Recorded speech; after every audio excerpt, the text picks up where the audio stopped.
শিমটা আমার বরাবরই খেতে ভালো লাগে না। কিন্তু মা করল একটা ম্যাজিক। এত টেস্টি হয়েছিল যে যারা শিম খেতে নাও চায় তারাও খেয়ে নেবে এই রেসিপিটা একবার বানালে।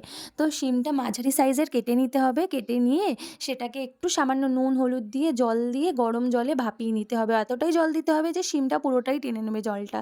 তারপর কড়াতে সর্ষের তেল গরম করে কালো জিরে ফোড়ন দিয়ে শিমগুলোকে ভেজে নিতে হবে।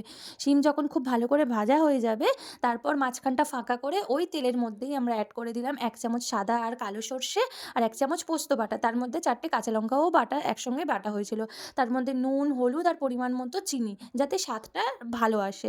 আর সামান্য জল দিয়ে নাড়াচাড়া করে গ্রেভি মতো হয়ে গেলে ফুটে গেলেই যখন শিমটা একটু ভালো করে সিদ্ধ হয়ে যাবে, গা-মাখা হয়ে যাবে, নামানোর কিছুক্ষণ আগে একটু সর্ষের তেল কাঁচা দিয়ে ওপর থেকে নামিয়ে নিলেই ব্যাস গরম, গরম ভাতে সার্ভ করুন একদম শিম সর্ষে এত খেতে টেস্টি হবে যে আপনারা একবার বানিয়ে খান।